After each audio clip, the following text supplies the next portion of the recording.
반갑습니다. 나무아카데미입니다. 이번 영상에서는 고2 독서 천재 3-3단원의 첫 번째 글인 인류 역사와 함께한 질병, 결핵 공부해 보도록 하겠습니다. 3-3단원은 과학, 기술 분야의 글 읽기예요. 그 중에 첫 번째 과학 분야의 글로 이 글이 제시되었거든요. 이 단원에 어떤 유형이 많이 출제됐는지 먼저 점검합시다. 첫 번째로 내용 확인 문제가 가장 많이 출제됐어요. 특별히 꼬아서 낸 문제도 없고 거의 그대로 내용 확인 문제로 나왔거든요. 그 내용 확인 문제에서는 글의 전반에 걸쳐서 내용을 확인하는 문제, 윗글의 내용으로 적절한 것은 적절하지 않은 것은 이런 유형이죠. 이게 가장 많이 출제됐고요. 그리고 이 글에는 과학자가 여러 명 등장하죠. 그 학자별로 연구 내용을 연결짓는 문제, 그리고 과학적 검증 과정이 학습 활동에 제시가 되거든요. 경험적 사실을 바탕으로 가설을 세우고 실험 및 관찰을 한 뒤에 결과가 나온다. 이런 것에 따라서 칼메트와 게랭, 그리고 왁스먼의 실험 내용, 이 두 가지를 비교하는 문제가 많이 출제됐습니다. 이렇게 내용 확인 문제가 가장 많이 출제됐고 구체적인 유형이 이렇다라는 거 확인하시고요. 그리고 두 번째로는 서술 방식을 묻는 문제와 보기에 외부 지문을 제시하고 이 글과 연관 짓는 문제 출제되었습니다. 사실적 읽기가 가장 필요한 단원이라고 생각하시면 돼요. 그러니까 내용을 철저히 파악해야 하는 단원입니다. 아시겠죠? 그러면 제재 읽기 들어가기 전에 과학 기술 분야의 글 읽기란 무엇일까? 독서 이론을 생각 열기를 통해서 공부해 볼게요.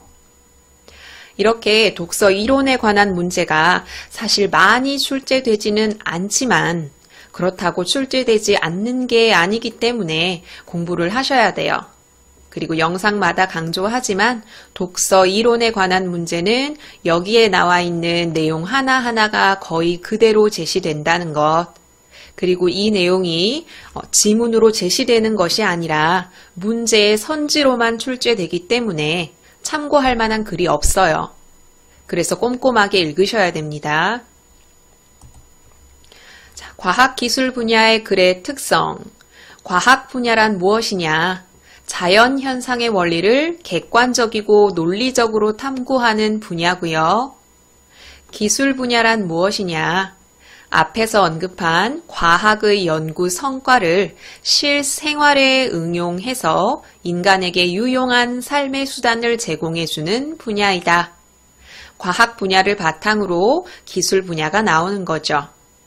이렇게 학문적 성격이 강한 과학, 실용적 성격이 강한 기술, 이 두 가지는 현대에 들어서 과학기술로 결합해서 발전함으로써 현대인의 삶에 커다란 변화를 가져오고 있다. 이런 과학기술 분야의 글은 사실이나 법칙을 인과적으로 설명하는 경우가 많고요. 도덕적이거나 주관적인 가치 판단은 최소화한다는 특성이 있습니다.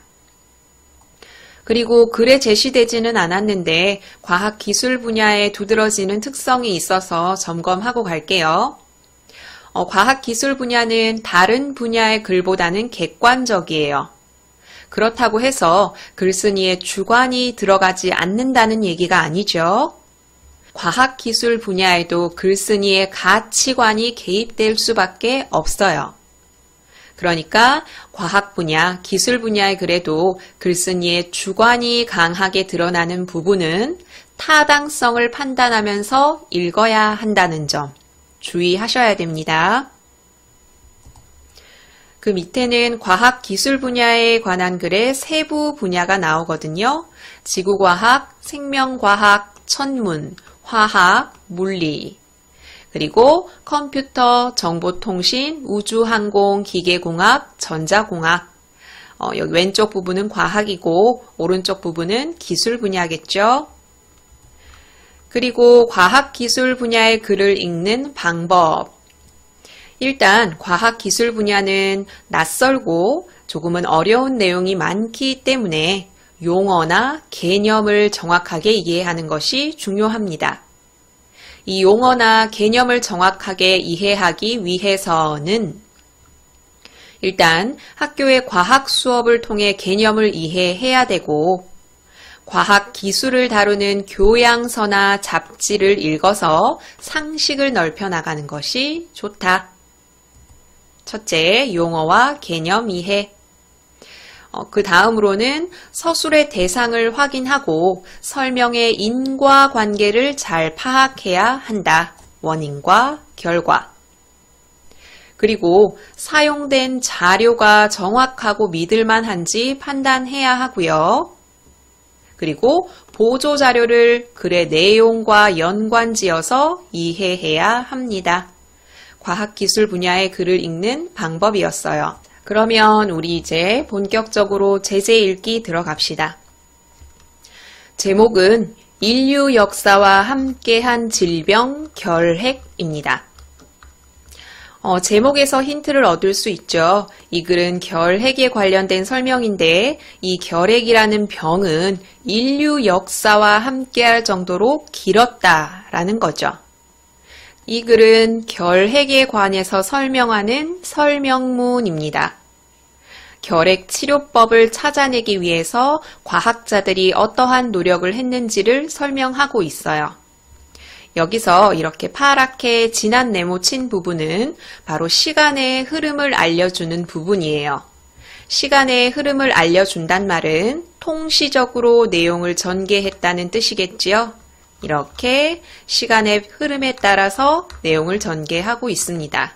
그리고 이 내용은 이 글의 서술상 특징을 묻는 문제에 항상 언급되었거든요.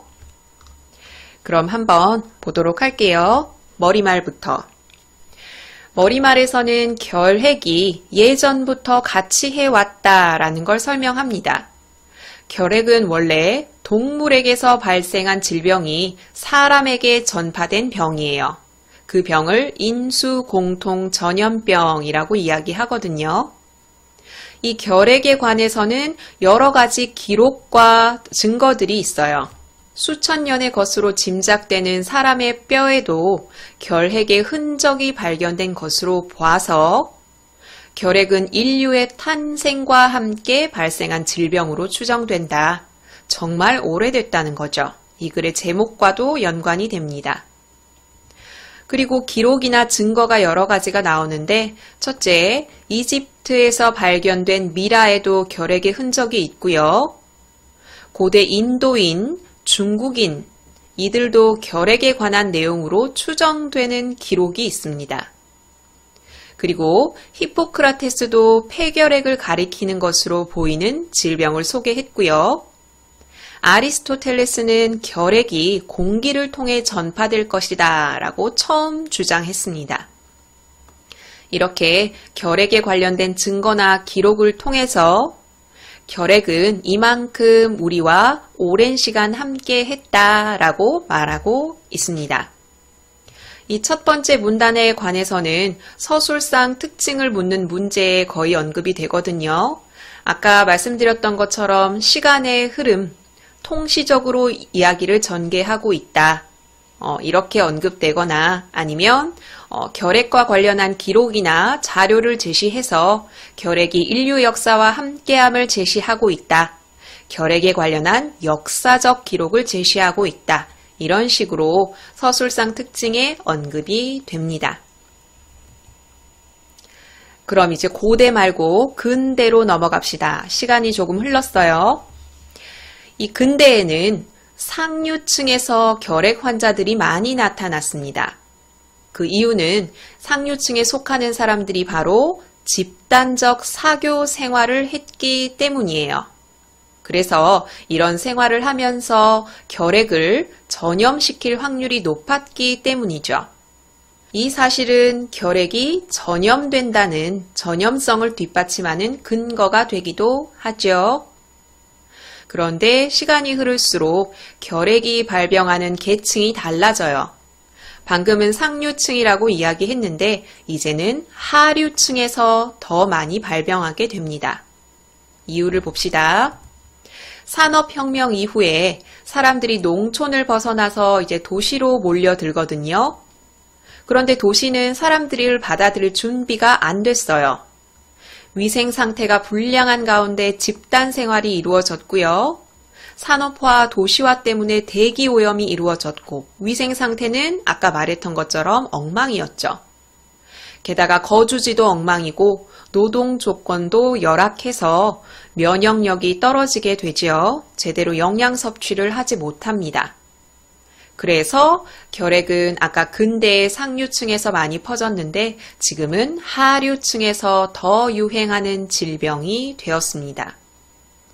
그래서 별명이 생기기까지 했는데 중세를 멸망시키는 유명한 질병이 있죠. 페스트, 흑사병이라고 하죠. 유럽 인구의 3분의 1이 이 병 때문에 사망했었어요. 이 페스트에 빗대어서 결핵을 백색의 페스트라고 부르기도 했대요. 결핵의 별명입니다. 그만큼 전염성이 강했다는 것이죠. 자, 그렇게 19세기로 넘어갑시다. 아까 고대, 근대, 산업혁명 이후 넘어서 19세기에 접어들었어요. 질병의 존재는 알고 있지만 그에 관한 지식은 전무한 상태. 그러니까 결핵이라는 존재는 이미 사람들이 인지하고 있어요. 이런 병이 있구나. 그런데 그에 관한 지식은 없어요. 어떻게 발병을 하는지, 치료법은 무엇인지 알지 못하는 상태입니다. 그 중에 첫 번째 학자가 등장합니다. 바로 체드윅이에요. 아까 말씀드렸던 것처럼 학자별로 어떤 연구 활동을 했는지 정리하셔야 돼요. 자, 체드윅은 1842년에 노동자들의 위생 상태가 결핵과 같은 감염병 유행의 가장 큰 원인이라는 점을 지적했습니다. 체드윅의 연구 업적 무엇입니까? 감염병 유행의 원인이 위생 상태라는 것을 지적했습니다. 체드윅은 이걸로 끝이에요. 그 다음 한 20년 정도 흘렸죠. 뷔유맹이라는 학자는 결핵으로 사망한 사람의 병털을 토끼 몸에 주입하는 실험을 통해서 무엇을 증명했냐면요. 결핵이 감염병임을 증명했습니다. 아까 앞에 사례를 통해서는 결핵이 감염된다는 것을 뒷받침하는 사실을 제시했다면 뷔유맹은 이것을 과학적으로 증명한 거예요. 자, 뷔유맹도 이걸로 끝입니다. 코흐부터는 내용이 조금 늘어나죠. 자, 코흐는 결핵의 원인균을 분리하는 데 성공을 했습니다. 그럼 구체적으로 볼게요. 고흐는 현미경을 이용해서 당시 유럽에서 큰 문제였던 탄저 연구에 집중했어요. 탄저 연구를 통해서 이런 것과 같은 사실을 알아냈거든요. 일단 1876년에 병에 걸린 쥐의 혈액에서 막대 모양의 미생물을 발견합니다. 이 작은 생물체가 탄저병의 원인이라고 생각했기 때문에 이 병원균, 미생물이겠죠? 이 미생물을 순수 배양하는 방법을 정립했어요. 그리고 특정 세균이 특정 감염병의 원인임을 증명하기 위한 원칙을 세워요. 그것이 바로 코흐의 4원칙입니다. 아랫부분에 나오거든요. 코흐의 4원칙은 무엇을 증명하기 위한 원칙이라고요? 특정 세균이 특정 감염병의 원인임을 증명하기 위한 원칙입니다. 그러니까 이 원칙에 적용이 된다면 그 세균은 특정 감염병의 원인이다 라고 말할 수 있는 거죠. 그리고 자기가 정립한 이 4원칙에 따라서 1882년에는 결핵을, 그 다음 연도에는 콜레라의 원인균을 찾아내게 됩니다. 그리고 이 코흐의 4원칙은 수많은 학자들이 특정 감염병의 원인균을 찾아내는 과정에서 활용이 되었습니다. 이 4가지 원칙을 만족해야 원인균이 될 수 있다는 건데 한번 살펴볼게요. 1번, 병원균은 질병을 앓고 있는 환자나 동물에게서 반드시 발견되어야 한다. 가장 기본이겠죠. 어떤 사람이 병을 앓고 있다. 그럼 이 사람에게서 병원균이 발견되어야 해요. 두 번째, 병원균은 질병을 앓고 있는 환자나 동물에게서 순수 배양법에 따라 분리되어야 한다. 아까 순수 배양법을 코흐가 발견했다고 얘기했죠. 여기 나옵니다. 순수 배양하는 방법을 정립했다. 그리고 세 번째, 분리된 병원균을 건강한 실험동물에게 접종하면 동일한 질병을 일으켜야 한다. 이 병원균을 실험하기 위해서 건강한 동물에 주입하게 되는데 그러면 이 동물에게도 똑같은 질병이 발생해야 한다. 4번, 실험적으로 감염시킨 동물에게서 동일한 병원균이 다시 분리배양되어야 한다. 아까 병원균을 이 동물에게 집어넣어서 이 동물에게서 발병이 됐다고 했죠. 이 동물에게도 똑같이 순수 배양을 통해서 병원균이 분리되어야 한다라는 것이죠. 이 코흐의 4원칙에 관해서는 문제가 꽤 출제가 됐거든요. 결핵의 원인균을 찾은 코흐는 이제 치료제를 개발하고 싶어요. 그래서 투베르쿨린이라는 치료제를 개발하는데 치료 효과를 볼 수가 없었습니다. 조심하셔야 돼요. 투베르쿨린은 코흐가 개발한 치료제가 맞는데 치료에 효과가 없었다. 그래서 폐기되었느냐? 폐기된 것은 아니고요. 오늘날에는 이것을 결핵 진단에 이용하고 있습니다. 내용 확인 문제에 언급된 내용입니다. 자, 어쨌든 치료제 개발에 실패해서 코흐의 연구 활동은 침체에 빠지게 되는데 다시 몇 년이 지나고 학자로서의 명성을 되찾았고요. 방금 언급했던 세균에 의한 감염 질환뿐만이 아니라 열대 질병 연구에도 큰 획을 그은 학자입니다. 방금 코흐는 어떤 과학 활동을 했다고요? 결핵의 원인균을 발견했습니다. 자, 그럼 그 다음 학자들이 나오는데 칼메트와 게랭입니다. 칼메트는 학자고 게랭은 수의사였거든요. 1906년 프랑스의 이 사람들은 백신을 개발함으로써 결핵 예방의 길을 텄다. 칼메트와 게랭은 결핵 예방 백신을 개발하게 됩니다. 백신 개발이에요.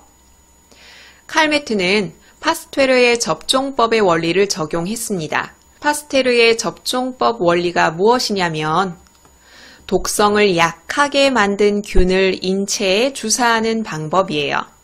요즘도 우리가 독감이나 감기 예방 접종에 이러한 방법을 사용하죠. 자, 지금부터 공부할 내용은 과학적인 검증 단계에 맞춰서 공부할 거거든요. 학습활동 2-1번에 나오는 내용인데 시험에 반드시 언급되는 과정입니다. 그게 뭐냐면 과학적 검증 단계가 학습활동에 보면 4가지로 제시가 되어 있어요. 경험적 사실을 바탕으로 가설을 도출하고 실험 및 관찰을 거쳐서 결과를 내는 거죠. 이렇게 4단계에 맞추어서 칼메트와 게랭, 그리고 밑에 설명할 왁스먼의 과학 연구를 살펴볼 거거든요. 그래서 이 두 연구 과정은 따로따로 이해하시는 것이 아니라 반드시 같이 공부하셔야 합니다. 자, 과학적 검증 단계 1, 경험적 사실입니다. 어떤 경험적 사실을 통해서 가설을 도출하냐면 우두를 앓으면 천연두가 예방되잖아 라는 경험적인 사실. 우두란 건 천연두를 예방하기 위해서 소에서 뽑아내는 면역물질이거든요. 우두를 앓게 되면 천연두가 예방되듯이 소 결핵을 가볍게 앓으면 사람 결핵이 예방되지 않을까? 라고 가설을 도출합니다. 그 다음 가설을 설정했으면 이제 실험 및 관찰을 해야겠죠. 실험 및 관찰하는 단계 보도록 할게요. 소결핵균도 독성이 있기 때문에 이 독성을 없애는 것이 실험의 목적이었거든요. 그래서 소결핵균을 여러 번 연속 배양합니다. 그래서 그 결과로 독성을 완전히 제거한 소결핵균을 배양하는 데 성공합니다. 그래서 그 결핵균을 BCG라고 이름을 붙이고요. 이 BCG라는 백신은 오늘날 결핵 예방 접종에도 사용하고 있습니다. 그것이 바로 과학적 검증 단계 4번째 결과입니다. 다시 첫 단계 경험적 사실, 우두를 앓게 되면 천연두가 예방되는구나. 두 번째 단계 가설, 그렇다면 소결핵을 가볍게 앓으면 결핵에 대한 면역력이 생기지 않을까? 세 번째 단계 실험 및 관찰, 소결핵균을 연속 배양해서 독성을 제거한 소결핵균을 얻었어요. 네 번째 단계 결과, BCG라는 백신을 끌어냈고요. 그것을 활용할 수 있게 되었습니다. 자, 그러면 다른 학자 보도록 할게요. 이름은 왁스먼입니다. 수천 년간 인류를 괴롭혀 온 결핵의 원인균과 예방법을 알아냈어요. 원인균은 코흐가 알아냈고 예방법은 칼메트와 게랭이 알아냈죠. 그런데 치료법이 없어요. 치료법을 개발한 것이 바로 왁스먼입니다. 검증 단계 첫 번째, 경험적 사실. 왁스먼은 흙이 들어있는 용액에 노출된 세균이 죽어버리는 현상을 발견해요. 흙 속에는 눈에 보이지 않는 미생물이 있는데 이 미생물이 자기 영역을 지키기 위해 자리다툼을 하고 있거든요. 그래서 결국은 토양이라는 환경에 가장 잘 적응한 존재만이 살아남게 됩니다. 이게 바로 경험적인 사실이에요. 미생물 학자인 왁스먼은 이런 것을 경험한 거죠. 그러면 두 번째 단계에 가설을 세워야죠. 토양의 미생물 가운데 병원균을 사멸시키는 물질을 분비하는 미생물이 존재하지 않을까? 왜냐하면 결핵균도 토양에서 살아남지 못했거든요. 자, 가설입니다. 토양의 미생물 가운데는 결핵균 같은 병원균을 없애버리는 물질을 분비하는 미생물이 있을 것이다. 그 미생물을 찾으면 그것을 활용해서 치료를 할 수 있잖아요. 자, 가설 세웠으니까 다음에 뭐 합니까? 실험 및 관찰합시다. 꽤 길어요. 실험 및 관찰은. 왁스먼은 토양을 채취했고요. 그것을 완충 용액에 혼합한 다음에 거기 있는 미생물을 멸균하고 그 생성물에서 항생제 능력을 지닌 물질을 분리하는 이런 과정을 하루도 빠짐없이 실행했어요. 그런데 토양을 대상으로 한 거예요. 얼마나 범위가 넓어요? 그래서 고된 작업이었지만 왁스먼은 계속 실험을 했습니다. 그러던 어느 날 방선균에서 뽑아낸 특이한 물질이 장티푸스균, 포도상구균, 이것을 비롯한 여러 병원성 세균에 대해 살균 효과가 있다는 사실을 발견했어요.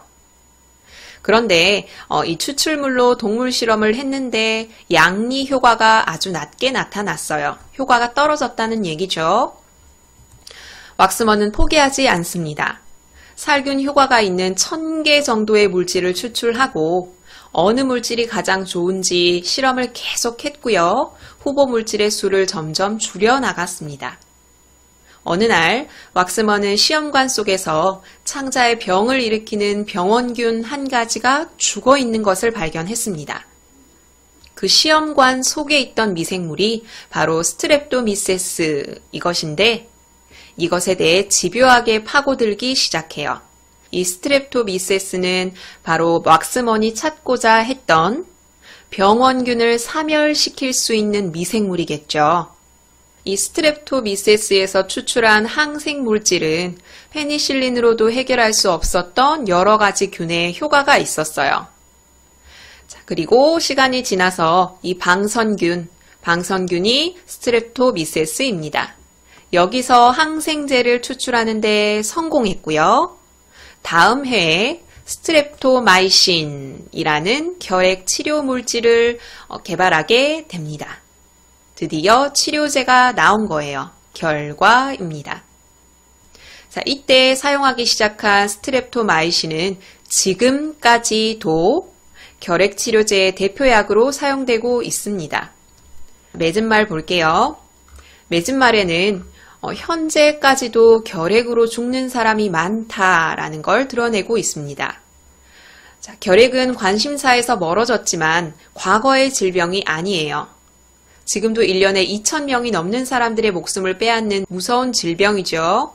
그리고 아래쪽에 보조 자료를 제시하고 있습니다. 자, 보조 자료를 보면 해마다 사망자 수가 2,000명을 꾸준히 웃도는 걸 볼 수 있죠. 그리고 우리나라는 OECD 회원국 가운데 결핵 사망자 수가 1위예요.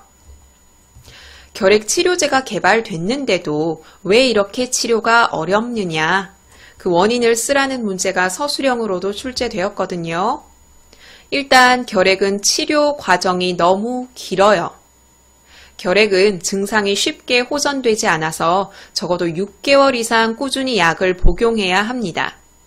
이것을 다르게 이야기하면 약을 꾸준히 복용하지 않아서 완치가 힘들다라고 볼 수도 있거든요. 그리고 두 번째는 내성균이 생기게 됩니다. 강한 내성균이 출현하기 때문에 결핵 치료에 걸림돌이 되는 거죠. 이렇게 두 가지 쓰실 수 있도록 연습해 보셔야 합니다. 자, 여기까지 제재 읽기 글을 살펴봤는데 그럼 우리 학자에 따라서 간단하게 내용을 정리해 봅시다. 체드윅은 전염병 유행의 원인이 위생 상태라는 걸 지적했고요. 뷔유맹은 결핵이 감염병이라는 걸 증명했고요. 코흐는 결핵의 원인균을 발견했습니다. 칼메트와 게랭은 결핵 예방 백신을 개발했고요. 왁스먼은 결핵 치료제를 개발했습니다. 간단하지요? 과학적 이런 연구 결과에 따라서 학자들의 이름을 쓰는 문제도 출제됐기 때문에 과학자 이름 그리고 그 연구 결과 이렇게 짝을 지어서 이해해 주세요. 학습 활동에 보면 아까 얘기했던 과학적 단계에 따라서 칼메트와 게랭이 백신을 개발하는 과정, 왁스먼이 치료제를 개발하는 과정 반드시 비교해서 공부하셔야 합니다. 그러면 우리 문제 풀어보도록 합시다. 자, 1번 가장 기본이 되는 내용 확인 문제 먼저 풀어볼 거예요. 윗글의 내용과 일치하는 것은 여기 화면에 글을 모두 띄우기가 한계가 있으니까 교과서를 펼쳐보시거나 앞에 같이 공부했던 내용을 바탕으로 풀어보시기 바랄게요. 정지 버튼 누르시고 답 찾아보세요. 같이 봅시다. 1번 소결핵균과 우두는 인간의 질병 예방에 유사한 역할을 하였다. 자, 소결핵균이나 우두는 칼메트와 게랭에 관한 내용에서 제시가 되었죠? 한번 찾아볼까요? 자, 여기 나오죠? 우두를 앓으면 천연두가 예방되는 것처럼 소결핵을 가볍게 앓으면 사람 결핵이 예방되지 않을까? 그럼 우두와 소결핵은 질병을 예방한다는 측면에서 유사하겠죠? 답이 벌써 나왔네요. 답은 1번입니다. 그럼 나머지 선지가 왜 틀렸는지 확인합시다. 2번 스트랩토마이신은 결핵 진단 방법을 찾다가 우연히 발견되었다. 스트랩토마이신이 무엇이었는지 기억나십니까? 왁스먼이 개발한 결핵 치료 물질이에요. 우연히 발견된 것이 아니라 가설을 세우고 실험을 하고 그 결과가 나온 것이죠. 그래서 2번은 틀렸고요. 3번, 투베르쿨린은 개발 목적에 부합하지 못한 결과물로 폐기되었다. 투베르쿨린 언제 나왔었죠? 코흐 설명할 때 나왔었죠. 조금 됐으니까 앞에 한번 점검해 볼까요? 자, 코흐는 결핵 치료제를 개발하기 위해서 투베르쿨린을 개발했어요. 그런데 치료 효과가 없었죠. 그런데 폐기된 것이 아니라 오늘날에는 이를 결핵 진단에 이용하고 있어요. 투베르쿨린, 코흐가 치료제라고 개발한 것입니다. 그런데 폐기된 것이 아니기 때문에 3번도 틀렸어요. 4번, 코흐는 병원균 순수 배양법을 통해 감염병 간의 연관성을 밝혔다. 순수 배양법은 무엇을 위한 방법이었죠? 질병을 앓고 있는 환자나 동물에게서 병원균을 추출하기 위한 방법이었어요. 그래서 감염병 간의 연관성을 밝혔다라는 건 틀렸죠. 5번, 체드윅과 비유맹은 결핵이라는 질병을 최초로 발견하여 세상에 알렸다. 체드윅과 비유맹은 결핵을 최초로 발견한 게 아니죠. 체드윅은 전염병 유행의 원인이 위생 상태다 라고 얘기했고, 비유맹은 결핵이 감염병이다 라는 걸 증명했을 뿐 결핵이라는 질병을 최초로 발견한 것이 아닙니다. 그래서 1번의 정답은 1번. 다른 문제 풀어봅시다. 자, 4번 내용 확인 문제 하나 더 풀어볼 거예요. 윗글의 내용과 일치하는 것은 정지 버튼 누르시고 답 찾아보세요. 같이 봅시다. 1번, 히포크라테스는 결핵이 공기를 통해 전파된다고 주장했다. 공기를 통해서 결핵이 전파된다고 주장한 사람은 히포크라테스가 아니라 아리스토텔레스죠. 여기 부분에 나와 있습니다. 히포크라테스는 폐결핵을 가리키는 것으로 보이는 질병을 소개했다고 했어요. 내용 확인 문제죠. 2번, 영국의 체드윅은 결핵으로 사망한 사람들의 병털을 토끼의 몸에 주입하는 실험을 했다. 이런 실험에 관한 언급은 나왔어요. 그런데 체드윅이 아니라 비유맹의 실험에 관련된 이야기죠. 그래서 2번 틀렸어요.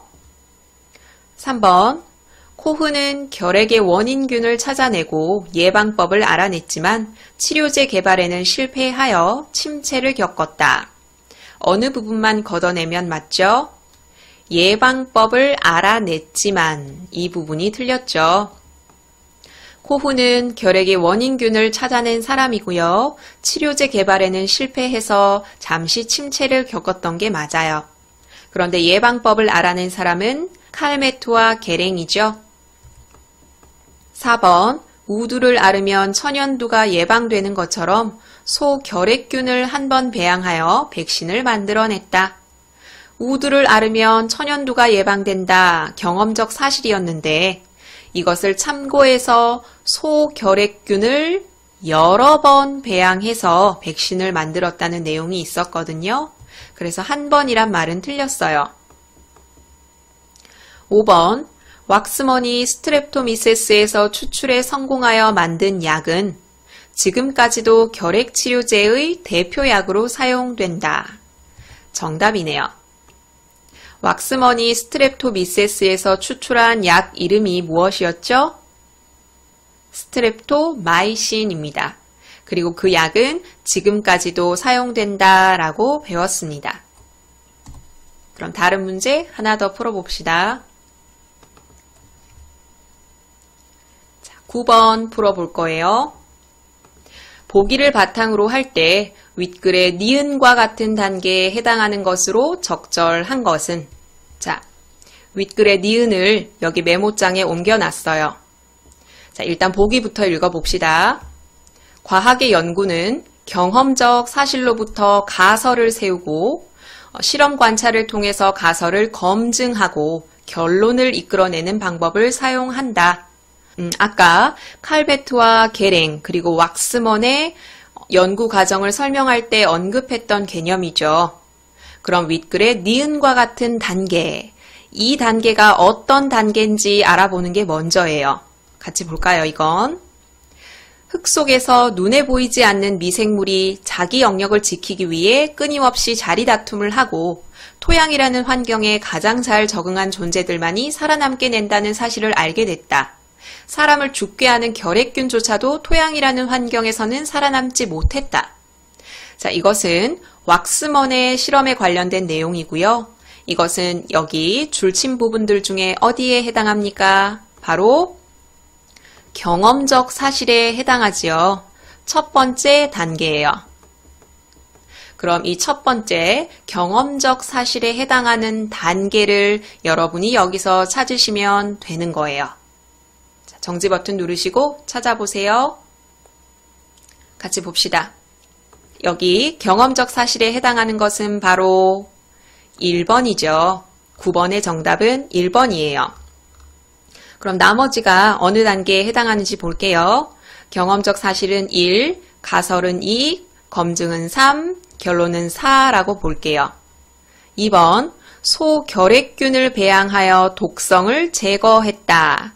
자, 이것은 검증하는 단계죠. 실험 및 관찰하는 단계예요.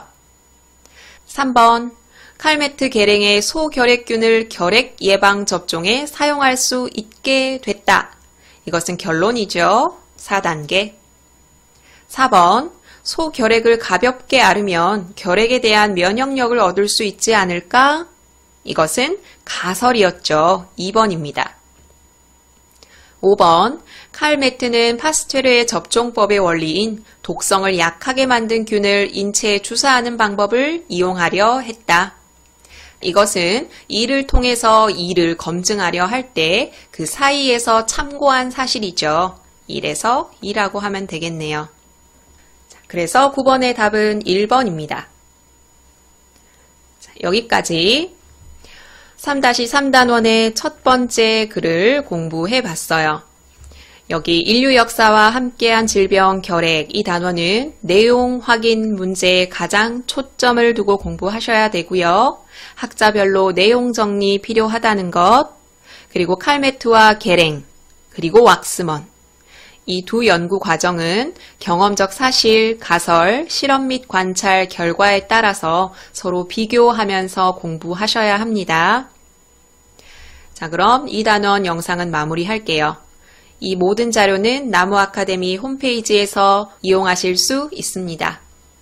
반갑습니다. 나무 아카데미입니다. 이번 영상에서는 고2 독서 천재 3-3단원 중에 두 번째 글인 인공지능과 심층학습 공부해 보도록 하겠습니다. 앞에서 과학 분야의 글을 같이 공부했고요. 이제는 기술 분야의 글을 공부할 차례예요. 제목에서 보시다시피 인공지능, 심층학습에 대해서 설명하는 글입니다. 이 단원에 어떤 유형이 많이 출제됐는지 출제 유형 베스트 점검합시다. 이 단원은 정말로 사실적 읽기에 충실한 단원이에요. 내용 확인 문제가 굉장히 많은 부분을 차지하거든요. 사실적 읽기에 기초한 내용 확인 문제, 추론 문제도 거의 없어요. 여기에 등장하는 내용 자체를 묻는 문제가 아주 많은 비중을 차지합니다. 이런 문제에는 일단 글의 전반에 걸쳐서 내용을 확인하는 문제, 내용을 특정하지 않고 이 글의 내용으로 적절한 것은 적절하지 않은 것은 이런 것을 묻는 문제가 있었고요. 그리고 각 이론에 관한 문제, 이것은 어떤 한 부분을 특정하는 문제인데 신경망 이론이라든지 퍼셉트론이라든지 다층 퍼셉트론이라든지 이렇게 한 분야를 특정해서 묻는 문제도 출제됐습니다. 그리고 서술상 특징을 묻는 문제 출제됐고요. 보기에 교과서 외의 내용을 제시하고 이 글을 바탕으로 이해하는 문제도 출제됐습니다. 이 보기에는 주로 심층 학습에 관한 내용이 출제가 됐거든요. 이 글, 인공지능과 심층 학습은 내용 파악이 80% 이상입니다. 내용이 까다롭지는 않지만 소재가 좀 낯설고 용어도 낯설기 때문에 미리 공부를 해놓지 않으면 시험 치실 때 시간을 많이 잡아먹을 수 있어요. 그러니까 이 글을 반복 정독하고 그리고 가장 중요한 것은 이 글의 전체적인 흐름을 꿰고 있어야 돼요. 전체적인 흐름을 알고 있어야 나중에 시험지를 받아보고 이 선지가 옳은지 그른지 판단할 때 그 지문의 글을 그때그때 빠르게 찾아갈 수 있거든요. 그러니까 우리 이 글 읽기 전에 이 글의 전체적인 흐름이 어떻게 돼 있는지 보도록 합시다. 일단 글의 첫 부분에서는 인공지능에 관해 설명합니다. 이 글의 주요 제재지요. 인공지능이란 무엇인지, 인공지능은 왜 등장했는지 그 배경을 설명합니다. 그리고 그 다음부터는 인공지능이 어떻게 발전해 나가는지 순서대로 제시하거든요. 그 다음 소제목이 신경망 이론이에요. 자, 앞에 봤던 인공지능 따로, 신경망 이론 따로, 혹은 인공지능과 신경망 이론이 이렇게 대등한 관계가 아니에요.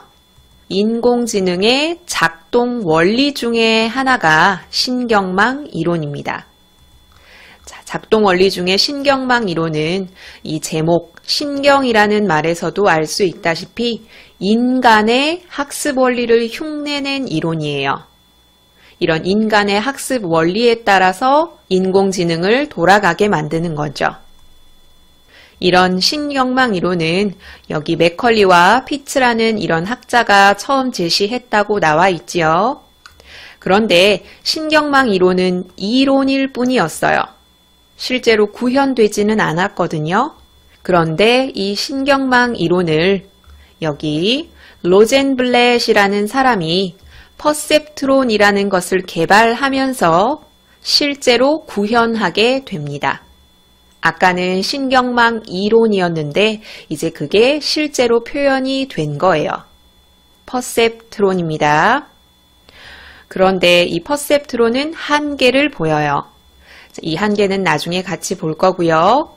그래서 한계를 극복하기 위해서 퍼셉트론을 조금 발전시킨 형태인 다층 퍼셉트론이 등장하게 됩니다. 자, 다시 한번 신경망 이론을 실제로 구현한 게 퍼셉트론이고요. 퍼셉트론이 한계를 보이니까 만든 것이 다층 퍼셉트론입니다. 이렇게 이 두 가지 퍼셉트론은 기계학습이라고 이야기합니다. 자, 퍼셉트론의 한계를 극복하기 위해 만들었는데 다층 퍼셉트론도 한계를 보여요. 그래서 인공지능의 발전이 답보 상태에 빠졌다라고 이야기합니다. 그래서 이것을 해결하기 위해서 심층 학습이 등장합니다. 심층 학습은 기존의 다층 퍼셉트론을 완전히 바꾼 것이 아니라요. 이것을 올바르게 작동시키기 위해서 학습 과정을 추가한 거예요. 심층 학습. 제프리 힌턴이라는 사람에 의해 개발됐고요. 이 심층 학습에 의해서 기존의 답보 상태에 있었던 인공지능 발전이 앞으로 나아가게 돼요. 비약적으로 발전하게 되죠. 그리고 마무리 부분에서는 이렇게 인공지능이 발전하면서 많은 문제점이 있을 것으로 예상된다 하고 마무리 짓고 있습니다. 지금 전체적으로 흐름을 파악하는 데 많은 시간을 들였거든요. 이렇게 전체적인 틀을 알아야 이해가 쉬운 단원이기 때문에 방금 언급한 이런 틀을 머릿속에 넣어 놓으세요. 그러면 본격적으로 들어갑시다. 머리말부터 앞부분에 무엇부터 제시된다고 했죠? 이 글의 주요 제재인 인공지능의 개념과 배경에 대해서 한번 알아봅시다.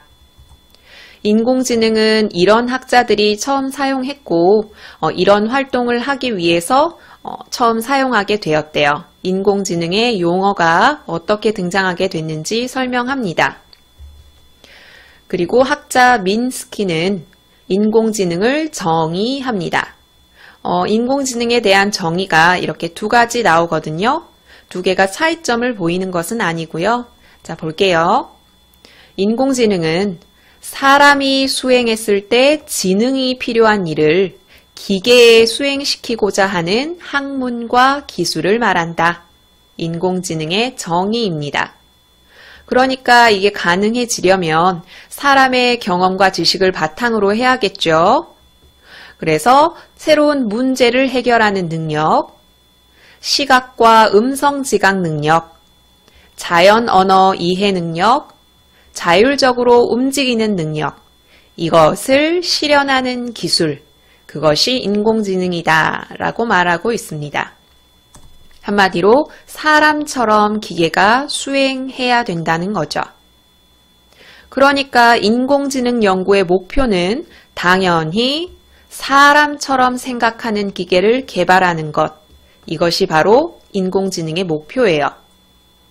자, 이쯤에서 이 글에서는 내용 확인 문제가 가장 많이 출제된다고 했죠. 그 내용 확인 문제의 선지에 여기 나와 있는 내용 거의 그대로가 제시돼요. 거의 95% 이상. 그러니까 이 내용 하나하나가 그대로 제시된다는 건데 여러분이 그런 문제를 받아들었을 때 그 선지가 옳으냐 그르냐를 글에서 금방금방 찾아서 비교할 수 있어야 돼요. 그러니까 인공지능에 관한 설명은 글의 이 부분에 있었다. 심층학습에 관한 내용이네 글의 이 부분에 있었다. 이런 것을 빠르게 찾을 수 있어야 합니다. 그런데 내용이 까다로워서 그것도 공부를 제대로 해야 가능하거든요. 자, 계속 볼게요. 여기서 말하는 기계라는 것은 프로그래밍 할 수 있는 컴퓨터를 말한다. 자, 학자들은 인간처럼 생각하고 행동하는 시스템을 만들기 위해서 일단은 누구를 분석해야겠어요? 인간을 분석해야겠죠. 그래서 인간이 보고 듣고 생각해서 행동으로 옮기는 과정을 정리해요. 왜냐하면 기계에 그것을 적용하기 위해서. 그래서 이 아랫부분에는 인간의 이런 과정을 정리를 하는데 여기 과정 보이시죠? 여기 빨간 네모친 것들이 그 과정이고 이 부분은 그것을 정리한 부분이에요. 이것을 활용해서도 그대로 문제에 출제됐거든요. 이 두 과정을 순서를 바꿔놓고 틀린 선지로 출제됐어요. 그럼 어떻게 인간이 보고 듣고 생각하고 행동하는지 한번 알아봅시다. 일단 사람은 외부에서 들어오는 자극을 받아서 그 뜻을 알아차려요. 입력입니다. 이 입력은 물리적 자극을 받아서 생리학적인 신호로 변환해서 신경을 통해서 뇌에 전달하고 뇌가 그것을 인지하겠죠. 이게 바로 입력입니다. 첫 단계. 정보가 입력되면 인지된 데이터나 정보를 적절한 위치에 저장하고 필요에 따라 꺼내오도록 하고 사용 목적에 따라 정보를 적절히 변형, 가공합니다. 두 번째, 다음 단계에서는 분석, 판단하고요. 이 분석하고 판단하는 단계에서는 순서와 기준에 따라서 정보를 평가합니다. 그래서 다음 단계에 어떻게 할지 결정하고 그 다음은 창조합니다. 앞에서 한 처리, 분석, 판단, 앞의 모든 과정을 통해서 새로운 걸 만들어내는 거죠. 이것을 정리해서 출력하게 됩니다. 이렇게 인간이 보고 듣고 생각하고 행동하는 과정을 정리한 이유가 뭐라고요? 이렇게 똑같이 처리를 하는 기계를 만들어내기 위해서예요. 그게 인공지능입니다. 자, 그럼 신경망 이론에 대해서 알아봅시다. 자, 컴퓨터는 인공지능의 역사에서 큰 역할을 하게 됐어요. 자, 컴퓨터가 있음으로 인해서 무엇이 달라졌냐면 인간의 사고과정, 뇌구조와 기능, 그 속에서 일어나는 생리현상, 즉 인간의 사고와 뇌에 관한 연구를 촉진시켰어요. 왜냐하면 이것을 연구해야 컴퓨터, 인공지능이 발전할 수 있으니까요. 그리고 소프트웨어로 프로그램을 제어할 수 있게 됐어요. 그러면서 하드웨어로 구성된 논리 회로가 달라지게 된 거죠. 다시 한번 컴퓨터가 등장해서 인간의 사고와 뇌에 관한 연구가 촉진됐고요. 소프트웨어로 프로그램을 제어할 수 있게 되면서 하드웨어의 논리 회로가 달라졌습니다. 컴퓨터 등장. 자, 그러면 인간이 지닌 것과 같은 지식을 컴퓨터에 어떻게 넣어줄까를 고민하게 됐어요. 이게 바로 신경망 이론이 등장하게 된 배경입니다.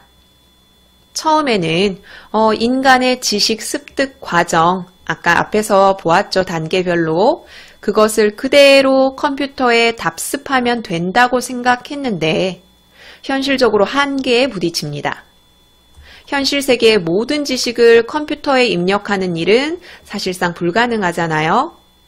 그러면 이제 방법을 바꿔야겠죠. 인간 두뇌의 신경망을 이용하면 어떤 정보를 기초로 해가지고 그것을 적시적소에 활용하게 만들 수 있지 않을까라고 생각을 하게 됩니다. 그러니까 인간이 가지고 있는 이 지식을 그대로 컴퓨터에 넣는 것은 불가능하다. 그러면 어떻게 할까? 인간이 가지고 있는 지식을 넣기 위해서 인간의 신경망을 활용하자. 신경망을 활용하면 어떤 기준을 세울 수 있을 것이고 그 기준에 따라서 컴퓨터에 넣게 되면 이 방대한 지식을 이렇게 적재적소에 나누어 갈 수 있지 않을까. 그래서 신경망 이론이 등장하게 되었습니다. 이 신경망 이론은 맥컬리와 피츠가 처음 제시를 했어요. 이 앞의 단원만큼 학자별로 내용을 묻는 문제는 크게 출제되지는 않았지만 신경망 이론을 이런 학자가 제시했고 그 뒤에 나오는 퍼셉트론을 누가 제시했고 정도는 기본적으로 알고 있으셔야 됩니다. 자, 맥컬러와 피츠는 생물학적인 신경망 이론을 단순화해서 이런 기능을 구현할 수 있는 신경망 이론을 만들었어요. 그런데 처음에는 꽤 단순했어요. 마치 전기 스위치처럼 ON과 OFF로 작동하는 기본적인 기능이 있는 인공신경. 자, 이것은 예를 들면 어떤 정보가 들어왔을 때 이 정보는 그래 괜찮아, 이 정보는 괜찮지 않아 라고 ON과 OFF로만 작동하는 이런 신경망 이론, 이런 신경을 그물망 형태로 연결하면 이것이 사람의 뇌에서 동작하는 간단한 기능을 흉내낼 수 있다라는 것을 이론적으로 증명했습니다. 그러니까 아까 얘기한 것과 같은 이건 돼, 이건 안 돼와 같은 이런 간단한 걸 우리 신경처럼 연결, 신경망을 만드는 거예요. 아, 그럼 사람의 뇌와 비슷하게 동작하는구나 라는 걸 이론적으로 증명했습니다. 이론입니다. 그리고 이 이론은 누가 실제로 구현했댔죠? 로젠블렛이라는 학자가 실제로 구현했습니다. 그것이 바로 퍼셉트론입니다. 로젠블렛은 사람처럼 시각적으로 사물을 인지하도록 훈련시킬 수 있는 프로그램인 퍼셉트론을 개발했다. 퍼셉트론은 신경망 이론을 활용한 프로그램입니다. 이 프로그램은 신경망 이론을 활용했으니까 당연히 인간의 신경세포와 비슷한 방식으로 작동하겠죠. 자, 그럼 작동 방식 한번 볼까요? 퍼셉트론의 각 단위는 여러 가지 정보를 받아들입니다. 이것들이 합쳐져서요. 사전에 정해놓은 특정한 한계값을 넘어서면 이 합쳐진 정보가 출력되게 되는 겁니다. 지금 퍼셉트론에 대해서 얘기하고 있는데 뒤에 설명할 다층 퍼셉트론도 이런 입력 출력 방식은 동일합니다.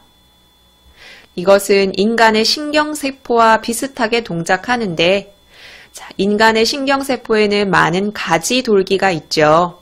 가지돌기가 많이 자극받을 때 신경신호가 빵 하고 나오거든요. 마찬가지로 이 퍼셉트론도 입력된 정보가 많아질 때 특정 한계값을 넘어서면 빵 하고 출력이 발생하는 거예요. 그러니까 이런 점에서 인간 신경세포와 비슷하다라는 것이죠. 자, 이 퍼셉트론은 각각의 단위가 특정 입력 정보에 부여하는 상대적인 중요도를 변화시킴으로써 훈련을 통해서 올바른 답을 얻을 수 있다. 어떠한 정보가 생기겠지요. 어떠한 정보를 처리를 해야 돼요. 퍼셉트론이. 그런데 기억 정보, 니은 정보, 디귿 정보가 있다고 할 때 기억은 첫 번째로 중요해. 니은은 중요하지 않아. 디귿 정보는 아예 중요하지 않아 라고 미리 입력을 해놓으면 이 정보를 처리할 때 이 중요도에 따라 처리를 하겠죠. 이런 중요도를 변화시킴으로써 훈련을 통해 올바른 답을 얻을 수 있다는 거죠.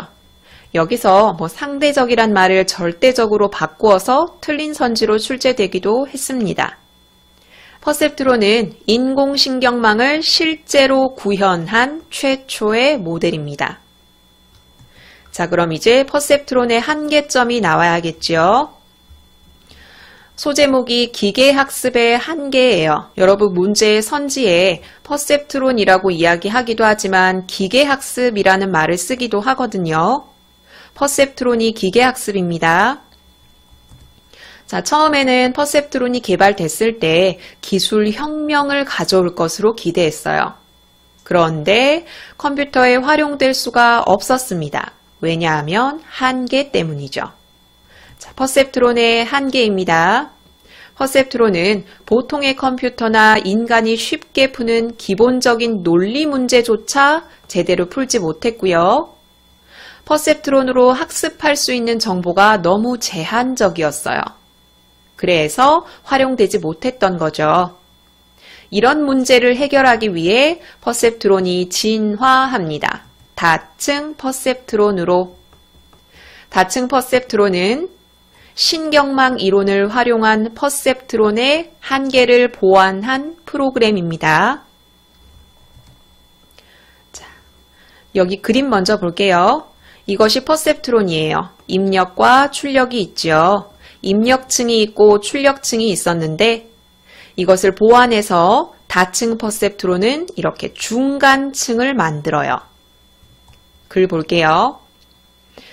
기계가 좀 더 복잡한 문제를 풀 수 있게 하려고 기존 퍼셉트론의 입력층과 출력층 사이에 중간층을 삽입했고요.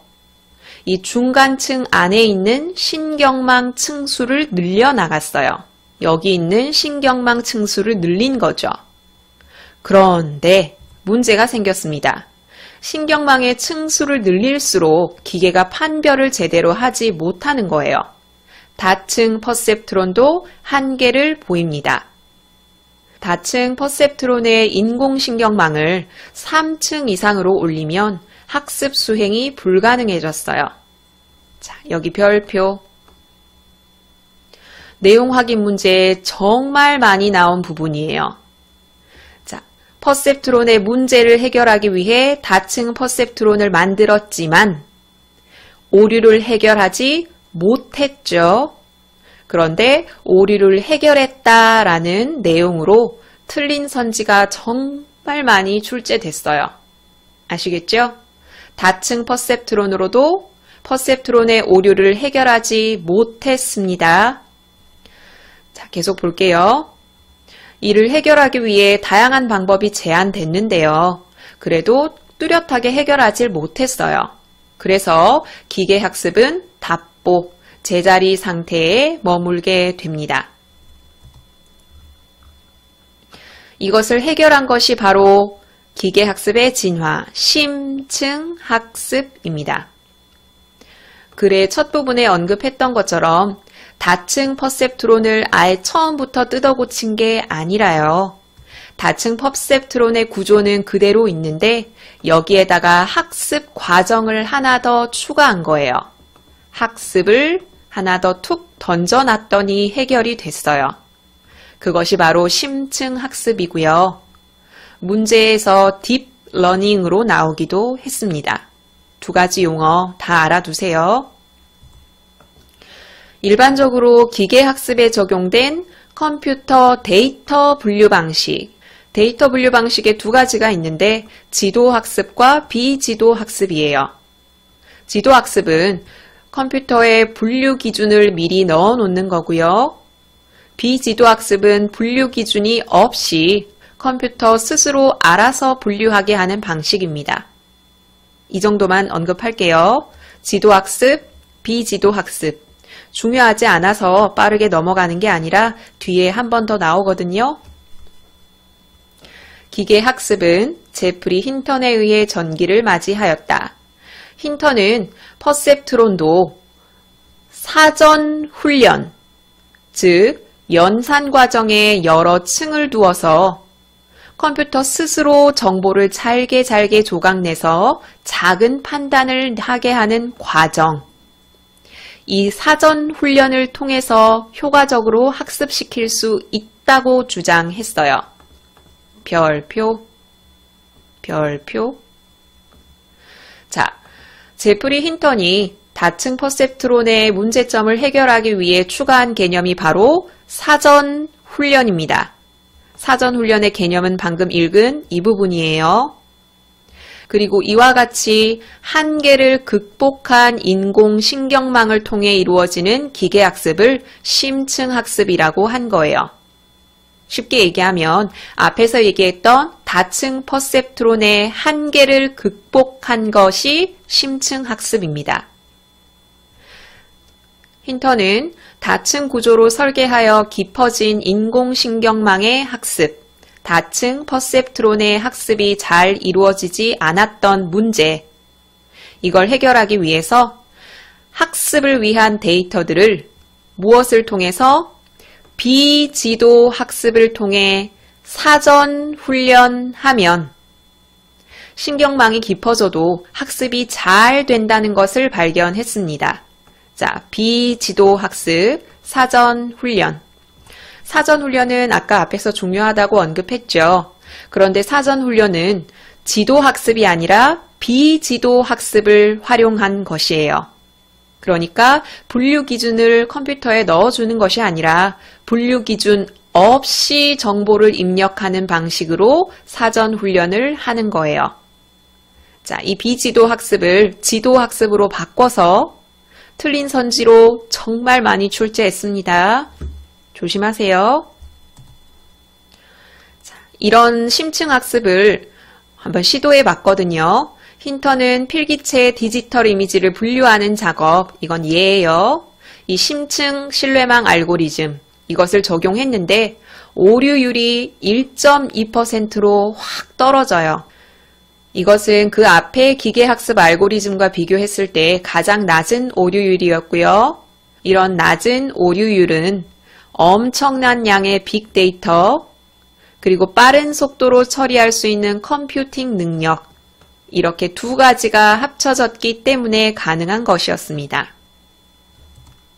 그 뒷부분은 심층학습의 원리 그리고 특징이 등장하거든요.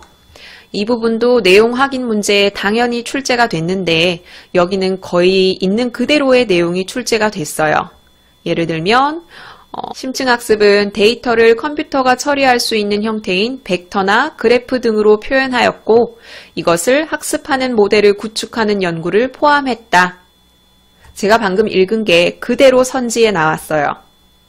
아시겠죠? 그래서 이 부분은 한번 읽어보시도록 하고요. 맺은말 부분을 볼게요. 인공지능이 비약적으로 발전함에 따라서 아마 사회 각 분야에서 많은 변화가 있을 것이다. 예를 들면 인간의 일자리 문제나 인공지능 로봇의 인간성 문제 같은 것. 그래서 사회적 논의도 뜨거워질 것이다. 라고 마무리 짓고 있어요. 인공지능의 문제점에 따른 해결 방안을 마련해야 된다. 이렇게 얘기하고 있지 않습니다. 설명문이에요. 그래서 이 글은 글쓴이의 주관적 의견이 거의 없다라고 보시면 돼요. 그러니까 이 글의 사실적인 읽기 문제가 가장 많이 출제되는 거죠. 딱히 추론할 만한 것이 적기 때문입니다. 그러면 우리 여기에 관련된 내용 확인 문제 풀어봅시다. 자, 1번 풀어보겠습니다. 윗글의 내용을 이해한 것으로 적절하지 않은 것은 이런 내용 확인 문제, 특히 글의 전반에 걸쳐서 내용을 확인하는 문제가 가장 많이 출제된다고 우리 살펴봤죠. 글의 전체 내용이 필요하기 때문에 교과서를 펼쳐놓고 풀어보시는 게 좋습니다. 정지 버튼 누르시고 답 찾아보세요. 같이 봅시다. 1번, 인공지능 연구 목표는 사람처럼 생각하는 기계를 개발하는 것이군. 인공지능 연구 목표는 글의 가장 앞부분에 나와 있었죠. 여기 인공지능 연구의 목표는 사람처럼 생각하는 기계를 개발하는 것이다. 이렇게 글의 내용 그대로가 선지에 출제되고요. 틀린 선지는 그것에서 약간 바꿔서 출제가 됩니다.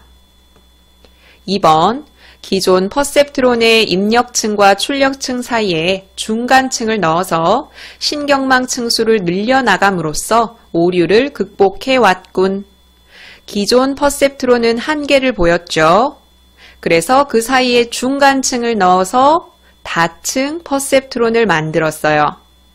그런데 조심하라고 말씀드렸죠. 퍼셉트론을 다층 퍼셉트론으로 만들어서 오류를 극복했습니까? 아니죠. 다층 퍼셉트론도 문제가 있었어요. 그 부분 한번 볼까요? 자, 여기 나오죠? 다층 퍼셉트론의 인공신경망을 3층 이상으로 올리면 학습 수행이 어려워졌어요. 그래서 기계학습이 답보 상태에 빠졌다라고 말했죠.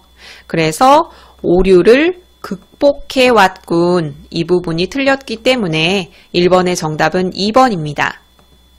3번, 학자들은 인간 두뇌의 신경망을 이용하면 어떤 정보를 기초로 하여 컴퓨터가 그것을 적시적소에 활용하게 만들 수 있다고 생각했군. 자, 인간 두뇌의 신경망을 이용하면, 그럼 이 부분은 글에 어디에 있겠어요? 조금 앞부분, 신경망 이론 부분에 있겠죠? 그럼 신경망 이론 부분에서 그 부분을 한번 찾아봅시다. 앞부분, 여기 앞부분에, 자, 여기 그대로 있어요. 그래서 어떤 학자들은부터 적시적소에 활용하게 만들 수 있다고 생각했다. 그래서 나온 것이 신경망 이론이다. 이렇게 글의 어느 부분에 있는지만 짐작을 해도 시간을 많이 줄일 수 있거든요. 4번, 비지도학습이란 분류 기준 없이 정보를 입력하고 컴퓨터가 알아서 분류하게 하는 방식이군. 이것은 비지도학습의 정의 그대로지요. 5번, 인공지능의 발전에 따라 인간의 일자리 문제나 인공지능 로봇의 인간성 문제 등에 대한 사회적 논의가 많이 일어나겠군. 그것은 여기 끝부분에 그대로 나와 있죠. 그래서 1번의 정답은 2번입니다. 오류를 극복한 게 아니었다. 그럼 내용 확인 문제 또 풀어봅시다. 3번 풀 거예요. 윗글에 대한 설명으로 적절하지 않은 것은? 정지 버튼 누르시고 답 찾아보세요. 같이 봅시다. 1번, 심층학습은 데이터를 컴퓨터가 처리할 수 있는 형태인 벡터나 그래프 등으로 표현하고 이를 학습하는 모델을 구축하는 연구를 포함한다. 자, 심층학습이에요. 글의 뒷부분에 있겠죠? 자, 마침 여기 바로 옆에 있네요. 자, 약간 위에 볼까요? 심층학습은 데이터를 컴퓨터가 처리할 수 있는 형태인 벡터나 그래프 등으로 이 뒷부분 전부 다 이 내용 그대로 나와 있어요. 그런데 다른 문제 보면 이 포함한다를 포함하지 않는다로 바꾸어서 틀린 선지로 출제되기도 했거든요. 조심하셔야 돼요. 2번, 기존 퍼셉트론 입력층과 출력층 사이에 중간층을 삽입하고 중간층의 신경망 층수를 늘려나가면서 기계가 복잡한 문제를 풀 수 있게 되었다. 이거 1번이랑 같죠, 유형이? 틀렸어요. 그래서 이거 많이 출제된다고 제가 말씀드린 거예요. 이렇게 꼬아서 틀린 선지로 출제한 게 정말 많았거든요.